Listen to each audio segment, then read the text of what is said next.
इसमें ये कह रहा है कि जो समबाहु त्रिभुज है, देखो ये एक्स एक्स और वाई एक्स हो गए, ठीक है। इसमें ये कह रहा है कि समबाहु जो त्रिभुज है वो उसका मध्य बिंदु तो है मूल बिंदु पर यहां पर, और 2a इसका आधार है, तो a ऊपर है और a नीचे है, ठीक है। और त्रिभुज है समबाहु, तो इसकी भुजाएं सब बराबर बराबर हैं। तो इसमें ये मूल बिंदु है यहाँ पे, a ऊपर और a नीचे, ठीक है। एक चीज तो ये है, भुजाएं सब बराबर है, तो इसका मतलब 2a ये है और 2a ये है, और ये भी 2a है, समबाहु त्रिभुज है, इसने कहा हुआ है। अब ये कहता है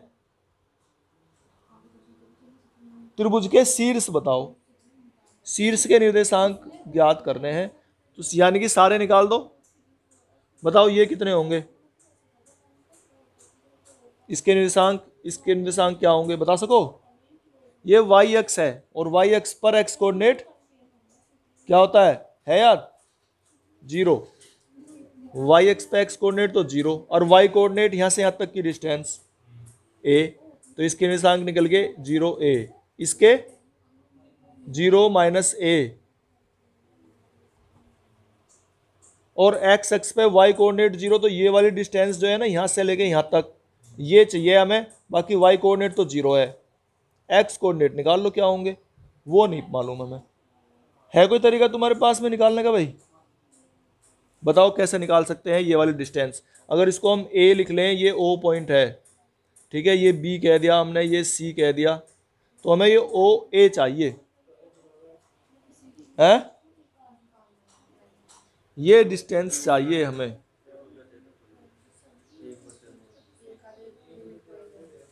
ओ एक कैसे निकाल सकते हैं, निकालने के तरीके तो क्या ही है, जो तुम्हें आसान सा लग सकता हो उससे निकालो भाई।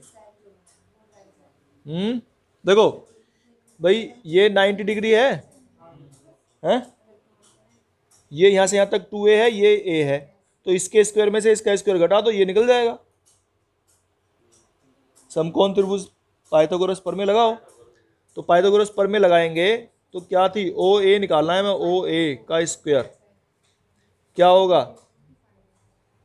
ए बी का स्क्वायर और माइनस ओ बी का स्क्वायर, ठीक है। रखो इसमें ए बी का स्क्वायर है 2a का स्क्वायर और माइनस ओ बी का स्क्वायर कितना है a, तो ये कितना होगा, ये 4a square minus a square कितना हो गया 3a स्क्वायर, ये ओ ए का स्क्वायर हो गया, और ओ ए कितना हो गया फिर ये a√3, तो ये यहां से लेके यहां तक की दूरी आ गई a√3, और ये यहां लिख दो बस,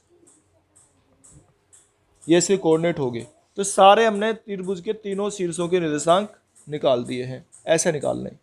तो देखो इसमें ये कह रहा है P और Q जो है 2 पॉइंट हैं, P है हमारा x1 y1, P तो है x1 y1, और Q है x2 y2।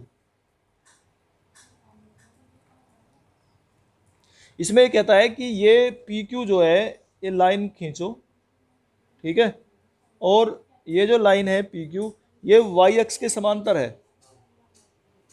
ठीक है। अच्छा ये जो Q है, अगर चलो Q की बात करें हम, तो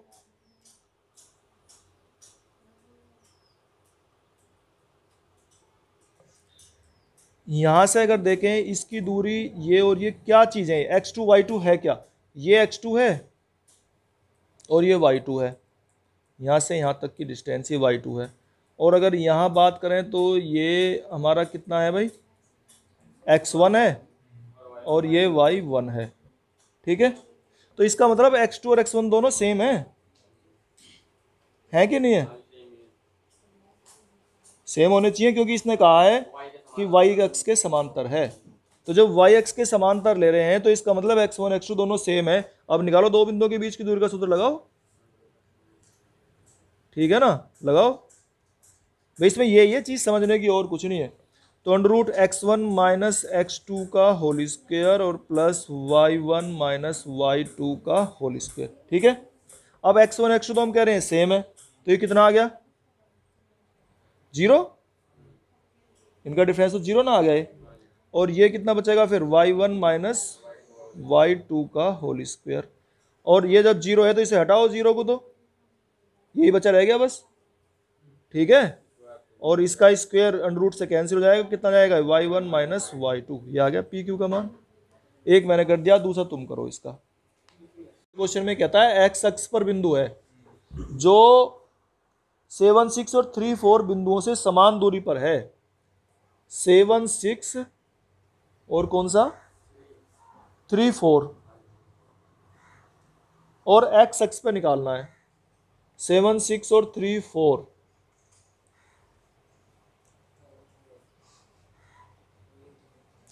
बिंदुओं से समान दूरी पर है, यानी कि यहां एक्स अक्ष पे बिंदु कह रहा है, तो इसका मतलब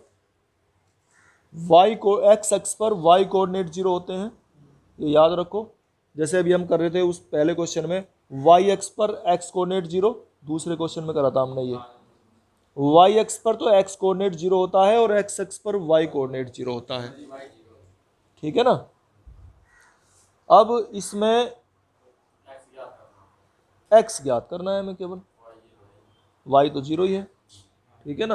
अब ये पॉइंट अगर हम कहते हैं ये x1 y1 है और ये x2 y2 है, तो हमें यहाँ कोई p पॉइंट निकालना है, और इसने ये भी कह रखा है कि इनसे समान दूरी पर है।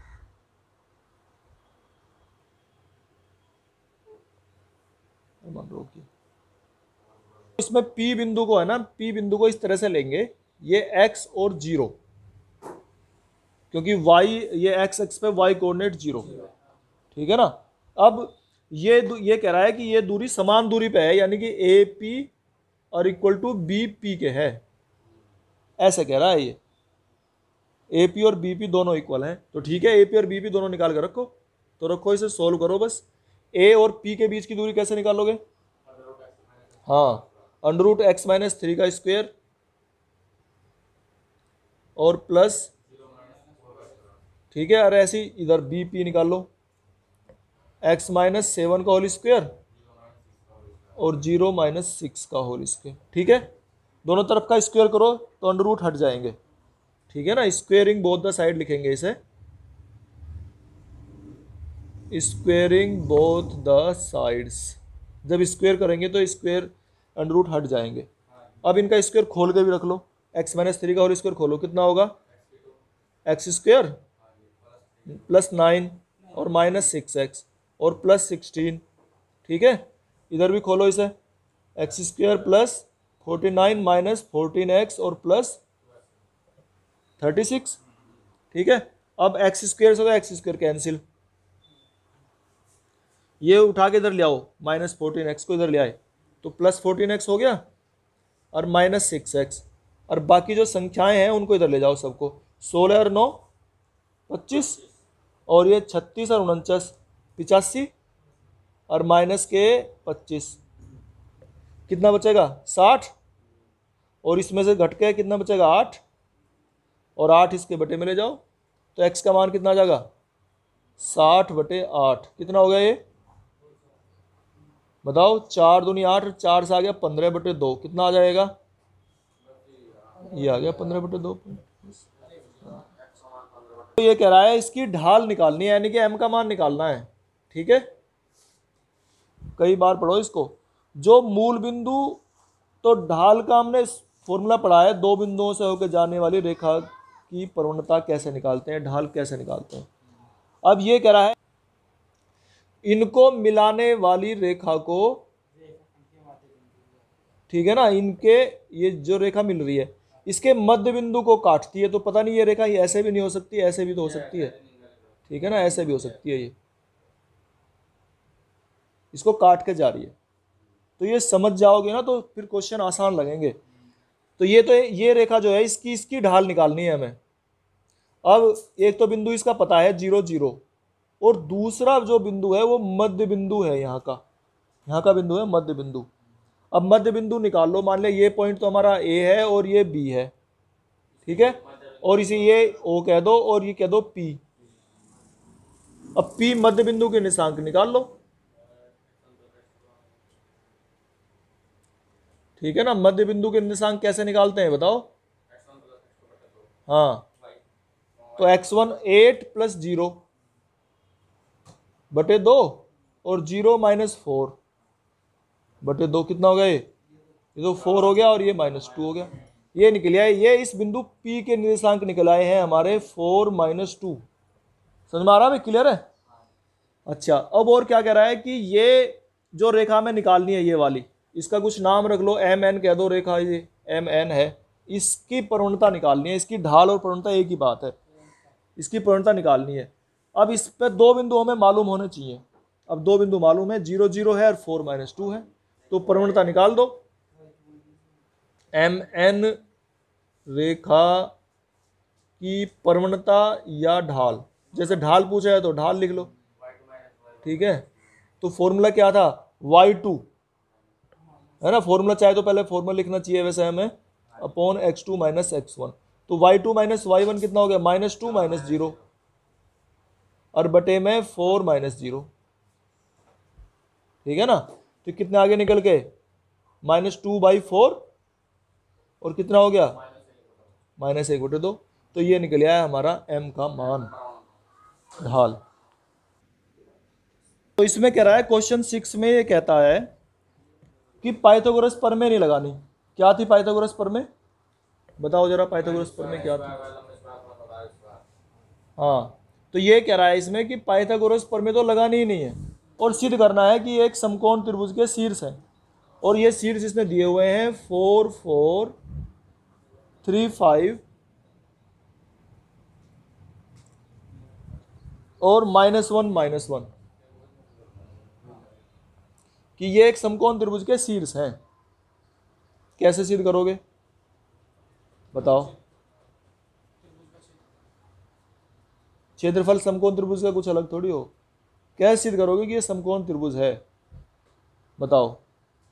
पाइथागोरस प्रमेय से एक तो हम बिंदुओं के बीच की दूरी निकाल लेते हैं इनकी, और दो भुजाओं के वर्गों का योग तीसरी भुजा के वर्ग के बराबर दिखा देते, तो उस तरह से ये सिद्ध हो जाता है। लेकिन उसका तो यूज़ करना ही नहीं है, ये कह रहा है।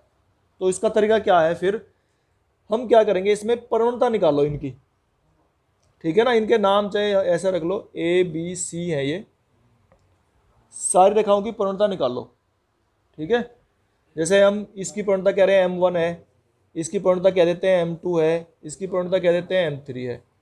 क्योंकि दो का अगर गुणनफल M1 M2 का गुणनफल अगर -1 आ गया, ठीक है ना, कोई सी भी दो रेखाओं, दो की प्रवणता गुणनफल जिसका भी -1 आ गया, इसका मतलब वहां 90 डिग्री का एंगल बना हुआ है। और त्रिभुज में अगर एक समकोण बनता है तो वो समकोण त्रिभुज होता है, यानी कि किसी त्रिभुज में केवल एक ही 90 डिग्री का एंगल हो सकता है, दो कभी नहीं हो सकते, ठीक है। तो अगर M1 M2 या M2 M3 या M3 M1 कोई से की गुना अगर -1 आ गई, तो इसका मतलब ये समकोण त्रिभुज है। तो प्रवणता से निकाल लो, और निकालो प्रवणता M1 कितनी हो जाएगी बताओ। इसकी प्रवणता क्या था, -1 -4, फॉर्मूला ये तो था y2 और -y1 और बटे x2 -x1। तो -1 और -4 कितना आ गया, -5 और -5, तो 1 आ गई है। तो चलो, ये तो M1 है, M2 निकालो। ऐसे ही इसमें करो, M2 में 5 + 1 और अपॉन 3 + 1, कितना आ गया, कितना आ गया। चलो M3 निकालो, M3 5 - 4 और बटे 3 - 4, कितना आ गया ये, ठीक है। कौन कौन सी की गुणा -1 आ रही है देखो, हाँ, M1 और M3 की जो मल्टीप्लाई है वो -1 आ रही है, इनकी गुणा। तो इसका मतलब इनके बीच में 90 डिग्री का एंगल है, ठीक है ना। और ये भी मैं बता ही रहा था कि कोई भी त्रिभुज हो उसके अंदर केवल एक ही 90 डिग्री का एंगल हो सकता है, दो नहीं हो सकते, क्योंकि तीनों का मिला के जोड़ 180 होता है, तो दो का तो 180 नहीं होना चाहिए। तो एक ही 90 डिग्री का एंगल हो सकता है, और वो इसके और इसके बीच में हमने दिखा दिया है। कि ये समकोण बना हुआ है। ठीक है, हाँ, वो अब हमें पता चल गया, तो अब हम इसे पता चलने के बाद ऐसे बना सकते हैं इसको कि ये ऐसा होगा त्रिभुज, ए पे 90 डिग्री का एंगल बना हुआ है।